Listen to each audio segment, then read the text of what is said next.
ce samedi 27 mars 2021, il y avait un rassemblement pour la journée européenne d'action pour le droit au logement, toujours d'actualité. Au miroir d'eau, également, le DAL était présent.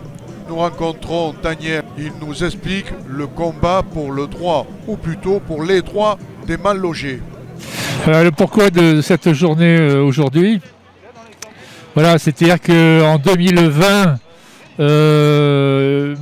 il y a eu un groupement de 21 pays européens. Les associations en relation avec l'hébergement, le logement, enfin toute la problématique du logement, se sont réunies et en 2020 avaient décidé de faire une journée européenne qui n'a pas pu se faire à cause de Covid. Et donc, on a décidé que, comme la situation s'aggravait, de toute façon, en 21, on la faisait. Voilà. Donc, c'était aujourd'hui le 27 mars. Le but étant d'attirer l'attention de tout le monde sur la politique du logement, sur le fait que les loyers sont de plus en plus chers, qu'il y a maintenant, avec la crise, des gens vont avoir de plus en plus de difficultés à payer les loyers, que donc immédiatement après la crise, parce que les procédures ne sont pas arrêtées, les procédures d'expulsion se poursuivent, et donc ce qui fait que d'ici quelques temps, on va être dans une situation dramatique, quoi. Voilà.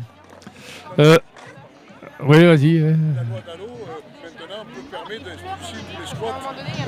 Oui. La loi qui est passée, Voilà. c'est en janvier. Oui, c'est ça. Passé, Oui. que maintenant, ils doivent expulser tous les squats. Voilà. Soit. Oui, c'est effectivement. Jusqu'à présent, les gens étaient protégés pendant la période hivernale. Maintenant, tout ce qui est squat, c'est-à-dire, ce sont en fait, parce que les squats,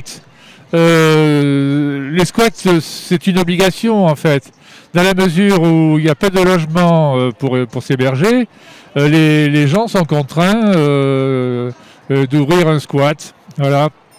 Donc, sous prétexte qu'il y a eu quelques cas litigieux où les propriétaires ont dit qu'il s'agissait de leur habitation. Et encore, il faudrait le vérifier parce que la plupart du temps, les propriétaires disent « mais ça c'est chez moi, c'est mon habitation », alors qu'en fait, la plupart du temps, c'est faux. La plupart du temps, ce sont des logements qui sont vides depuis quelque temps, voilà, depuis pas mal de temps. Pourquoi la loi de réquisition n'arrivait pas à la faire appliquer? Est-ce que les politiques sont frileux sur cette loi de réquisition? Alors, oui, effectivement, on n'arrive pas à faire appliquer cette loi de réquisition, alors qu'en fait, c'est la solution. Parce que à l'heure actuelle, il y a de l'hébergement en hôtel, et l'hébergement en hôtel coûte extrêmement cher. Et on le disait tout à l'heure, pour une famille avec 2 enfants, c'est de l'ordre ça dépasse, on arrive aux 4 000 € par mois, quoi. Alors que quand on parle de réquisition, on ne veut pas dire brimer les propriétaires ou les il suffirait qu'on ait des accords avec eux pour qu'ils soient indemnisés, qu'il y ait une personne morale qui soit là et qui permette de faire l'intermédiaire éventuellement, de façon à rassurer les propriétaires. Mais voilà, les gens sont placés dans une telle évidence qu'ils ouvrent des squats.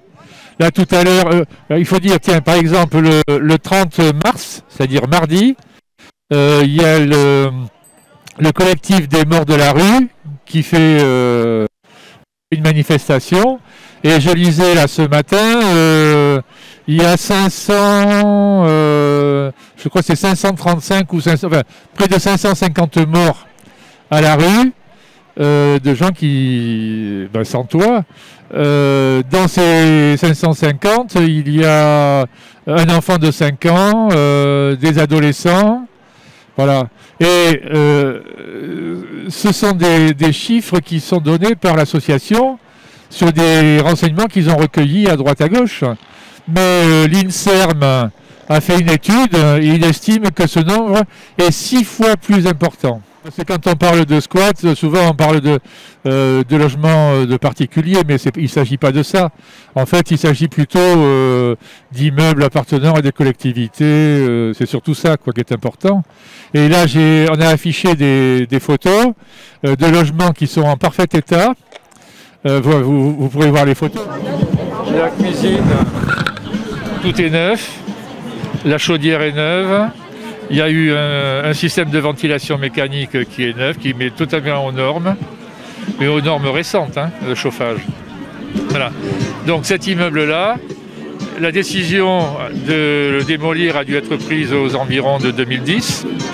Il a été démoli avec des appartements dans cet état-là en janvier 2020. Et pendant toute cette période, eh bien, il y a eu des appartements vides, avec un gâchis énorme sur le plan économique parce qu'il n'y a pas de loyer qui rentre, parce qu'on n'a pas logé des gens. Après, c'est un gâchis social parce qu'on n'a pas mis des gens dedans. Et puis un gâchis écologique parce que naturellement tout ça, ça part à la déchetterie, même si c'est recyclé, et qu'on dépense une énergie grise énorme pour refaire quelque chose de neuf, quoi. Voilà. On sait à qui ça appartient, ces locaux? Oui, ça appartenait à une filiale de la Caisse des dépôts et consignations. D'accord, et donc eux l'ont démoli pour refaire autre chose ou pour vendre les terrains? Oui, pour vendre le terrain, puisque ça se trouve dans la zone de Euratlantique. D'accord. Donc c'est à eux, et malgré que tout ça est vide... Oui, alors, je suppose qu'ils sont indemnisés, parce que une société de HLM, elle ne peut pas se permettre d'avoir un bâtiment qui est vide ou aux 3/4 vide pendant des années. Donc je suppose qu'ils ont été financés en plus pour ça. D'accord. Avec les impôts, bien sûr. Ben voilà, merci beaucoup Daniel pour ces précieuses informations, de ce que tu nous donnes, de ce que l'on voit d'un immeuble qui était à l'abandon et qui est démoli et qu'on aurait pu, en attendant qu'on trouve des solutions, les mettre à l'abri. Voilà. Avec des boîtes aux lettres toutes neuves en plus qui ne sont même pas abîmées.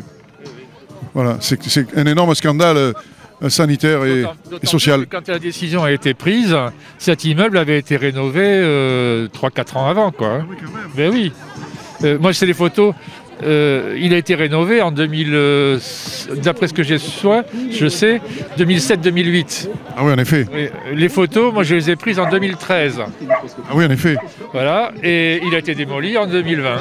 Ah oui, quand même. Voilà. D'accord. Merci beaucoup, Daniel, c'est gentil à toi.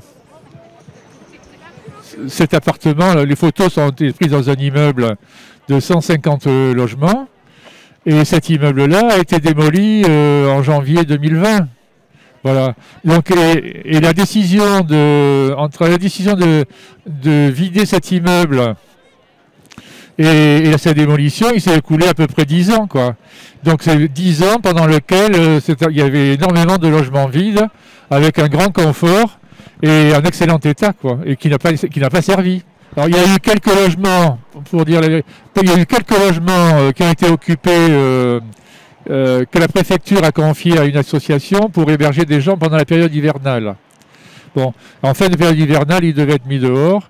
Bon, on les a incités à rester parce que bon, ils étaient logés à 2 familles par appartement et qu'il y avait une structure qui était là, qui s'occupait d'eux.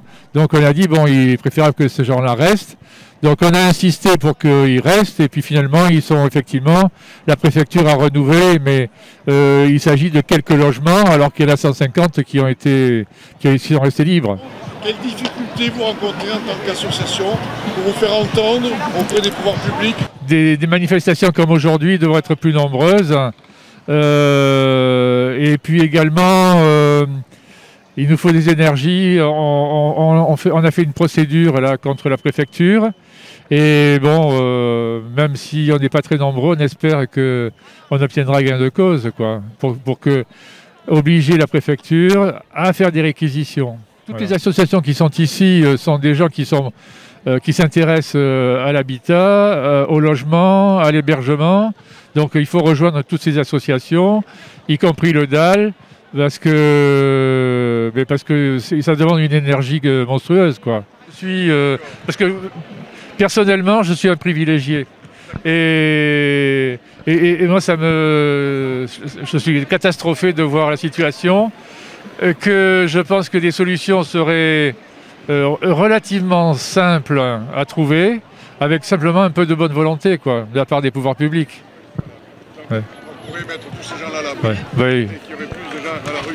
Mais oui, effectivement, parce que on le disait tout à l'heure, il y a près de 20 000 logements inoccupés, alors que le nombre de gens à la rue est dehors de 3 000 ici dans la région, quoi. Voilà. Quand même.